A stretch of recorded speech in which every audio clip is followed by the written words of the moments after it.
तो लड़ाई बहुत सारी हैं जो सरकार नहीं लड़ेगी। सरकार की बहुत बाधाएं होती हैं भाई। हम समझते हैं कि आपने पीएम बना दिया है, बस अभी साइन करेगा, शाम को ये, फिर परसों ये, फिर परसों। ऐसा नहीं होता मेरे भाई। जो समाज का स्तर इतने नीचे चला गया हो, जिस समाज ने चाणक्य पैदा किया हो, भगवान राम हो, जिसमें कृष्ण हो, इतने बड़े बड़े पुरुषार्थी पैदा किए हो, उनके मानने वालों की औकात यह हो गई है कि सरकार 2 रुपए किलो चावल और 1 महीने की बिजली फ्री में खरीद रही है। आपको कर रही है कि नहीं कर रही है? कौन सी पार्टी है जो योजनाएं बना करके आपको नहीं खरीदती? और पूरे देश में मुझे बता दीजिए कि हिंदू के अलावा कोई दूसरा नहीं बिकता है। किसी मुसलमान को बिकते नहीं देखा होगा आपने। कहा मुसलमान कभी नहीं बिकता 2 रुपए किलो चावल। वो 2 रुपए किलो चावल लेगा, लेकिन वोट वही देगा जहां देना है। ये कड़वी बातें कोई बाहर नहीं बोलेगा आपसे। अभी आपके पास गिनती का घमंड है, हम बहुसंख्यक हैं। ये गलतफहमी कुछ सालों में खत्म होने वाली है आपकी। ये भी आपके हाथ में नहीं रहेगा। ये जो आज आप भीड़ जो आपके पास है ना, इस भीड़ का पॉजिटिव इस्तेमाल कीजिए। ये भी आपके हाथ से गया। भारत के संविधान ने आपकी चुप्पी के कारण, क्योंकि हम में से 99% लोगों को, मेरी दुकान चल गई, मेरी बेटी की शादी हो गई, वो अमेरिका चली गई है, वो दामाद जो है हमारा वो 5 करोड़ की कंपनी में है और फलाना ढिमाका, इसके अलावा हमारे यहां कोई डिस्कोर्स ही नहीं है। पिछले 70 सालों में धीरे धीरे धीरे धीरे इस देश के नेताओं ने सनातनी हिंदू को संवैधानिक दृष्टि से 8वें नंबर का नागरिक बना दिया है। एक हिंदू नहीं जानता, एक नेता नहीं बताता, एक इंटेलेक्चुअल नहीं बताता, एक पार्टी का नेता इसका उसका राष्ट्रवाद के नाम पे तिलक लगाया, बस दे दो वोट उनको, उसके बाद बाजार बेच देंगे बस पूरा।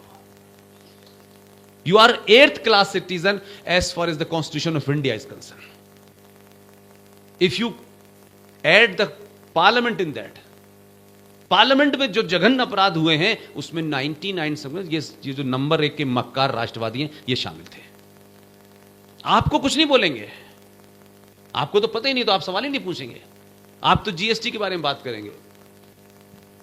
वो उन्होंने आपको ही इस नशे में, इन तथाकथित राष्ट्रवादियों की बात कर रहा हूं मैं। दूसरों को तो आप मानते हैं कि सब हिंदू विरोधी हैं, आप ही है, बस एक ही ठेका इन्हीं के पास है।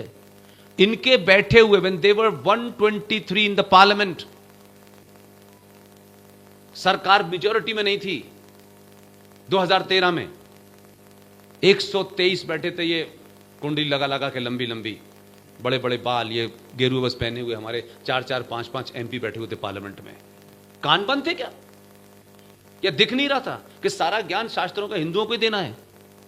कलावती और लीलावती की कहानी सुना सुना के मूर्ख बनाए रखे हुए। भारत की संसद ने 8 को मिला के नीचे करेंगे तो 11वें दर्जे के नागरिक हैं आप। ये सोच के आपको ना तो बुरा लगता है, ना ये सोच के आपको ये लगता है कि यार हमारे, हाँ ठीक है यार, हमारी तो दुकान चली रही है। इतना शार्प है शत्रु। उस शत्रु ने कभी अपनी कोशिश नहीं की कि हम पार्लियामेंट में जब तक 500 एमपी नहीं होंगे हमारे, तब तक हम ये नहीं कर सकते। उसने इसी लालची हिंदू को खरीद लिया और अपनी स्ट्रेंथ से पावर को इधर से इधर झुकाया और जो दिल चाहा कर लिया। अब आप चाहते हैं हमको आज होश आ गया है तो मोदी सुबह उठे इस कानून को हटा दे, दोपहर में इस कानून को हटा दे। ये नहीं हो सकता, इट्स नॉट पॉसिबल। और कुछ इतने अहंकारी हैं कि उन्होंने मोदी को ही निपटा दिया। अब उनसे पूछो ना जाके, वो जो कह रहे थे अहंकार आ गया है और भगवान बातें, उनसे पूछो ना अब क्या करेगा मोदी, क्या करेगा मुझे बताइए जरा। फिर अरे शत्रु हराता तो कोई दुख नहीं था यार। अब आपके पास कोई रास्ता है? अब जिसके ऊपर सरकार टिकी हुई है ना, हाँ ना में बोलिए भाई, वो किस पर टिका हुआ है? सरकार 2 पार्टियों पर टिकी हुई है, ठीक है ना। उसमें एक चंद्रबाबू नायडू है, एक नीतीश कुमार है। चंद्रबाबू नायडू जिस राज्य का मुख्यमंत्री है उस राज्य के मुसलमानों द्वारा उसको विधानसभा में पहुंचाने में उनका रोल है। उन्होंने साफ कर दिया है कि अगर वक्फ बोर्ड पे 1 इंच भी इधर से उधर आपने समर्थन दिया, सरकार गिरा देंगे। चंद्रबाबू सरकार अपनी बचाएगा या मोदी की बचाएगा, पहले तय करो। तो किसने मोदी को अपाहिज किया? किसकी अना जो थी मोदी से बड़ी थी? किसकी अना थी कि नहीं हम जब तक नहीं कहेंगे कैसे मानोगे? किसने हराया? फिर कहां है वो हिंदू? कौन थे वो हिंदू? किस स्वार्थ में हराया? एक क्रिटिकल टाइम पे जब वर्ल्ड पॉलिटिक्स आपकी तरफ, आपके फायदे में थी। नहीं, 2 किलो चावल के अलावा भी एक हैं बड़े आइडियोलॉजिकली बातें करते हैं लंबी लंबी, जो आजकल मुझे सुनने को मिलता है। इस्लाम के बगैर हिंदू अधूरा है, एक नया ज्ञान आया है। जब पूछेंगे तो नाम पता चल जाएगा, मेरे कहने से विवाद पैदा हो जाता है। नया नया ज्ञान आया है उनका एक नया ज्ञान आया, जाति पंडितों ने बनाई है। पता नहीं कहां बैठे हुए थे ये मनु के पास में, उस वक्त चल रहे हैं। अंदर के मक्कारी के स्वार्थ हैं। सत्ता में बैठने वाले आदमी को झूठ बोलने का अधिकार है। मैं फिर बार बार कह रहा हूं, मुझे और आपको नहीं है। मैं सत्ता में नहीं हूं, मैं झूठ नहीं बोल सकता। मैं झूठ बोलूंगा तो आप मुझे बुलाएंगे, सुनेंगे। 5 मिनट में आपको पता चल जाएगा यार पुष्पेंद्र जी झूठ बोलते हैं, अगली बार आप मुझसे फोन भी नहीं करोगे।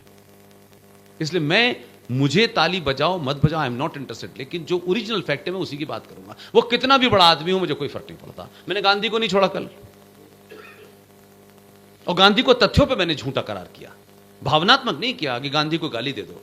गाली देने के लिए भी आपको उस तर्क को लाना पड़ेगा, तहां से आपको ना देनी पड़े। लोग कहें यार गाली तो उसको सही पड़ रही थी, इसका मतलब है। भगवान राम पे बात कीजिए तो भगवान राम के चरित्र पे बात कीजिए, लेकिन भावनाओं के तहत मत कीजिए। इसलिए गांधी बड़े हैं हमारे संस्कारों में। जो भी बड़ा है, वो रिक्शा चलाने वाला भी अगर बड़ा है तो भाषा की मर्यादा रखनी चाहिए। लेकिन अगर वो बड़े होने के बाद उस बड़ेपन में कोई इतना घटिया और इतना बड़ा झूठा काम कर रहा है, तो मर्यादित शब्दों के साथ भाषा की, उसको प्यार से 4 गाली ऐसी देनी चाहिए कि उसको ये गाली न लगे कि आप तो बहुत ही हद दर्जे के अहमक हैं। इसका मतलब समझते हैं उर्दू में? आप बहुत ही आला किस्म के बेवकूफ हैं, इसका मतलब यह है। और जो घर जाएगा तब पता चलेगा पुष्पेंद्र जी ने मुझे गाली दी थी। तो आप भाषा में मर्यादा रखिए। इसलिए गांधी जी गुजराती हैं, आपकी भावना हो सकती है, लेकिन गांधी जी ने क्रिटिकल समय में, जैसे क्रिटिकल समय में कुछ ठेकेदारों ने 240 पे मोदी को रोका है। मैं 5-6 इलेक्शन कवर कर चुका हूं, मुझे नस नस पता है। एक क्रिटिकल टाइम पे आपने रोक दिया उसको। वन ऑफ द मोस्ट, इससे ये सदी की सबसे बेहतरीन समय था। पूरी दुनिया कलेप्स कर रही है, पूरी दुनिया में लोग आपकी तरफ देख रहे थे। अपने स्वार्थों के लिए आपने उसको ऐसा कमजोर कर दिया है कि अब वो अभी घिसट रही की कोशिश में लगा हुआ है। और सारे शत्रु आगे से पीछे, वो जो कुछ तो पैदाइशी हैं, अलमिया ने भेजे उनको, और बाकी सारे इस इंतजार में हैं कि किस दिन खेल बिगड़ेगा। जब इतिहास लिखा जाएगा तो महाराणा प्रताप को और शिवाजी को किसने धोखा दिया, आधुनिक दौर में यह भी पता चलेगा कि किन दलालों ने मोदी का ऐसे समय में धोखा दिया उसको।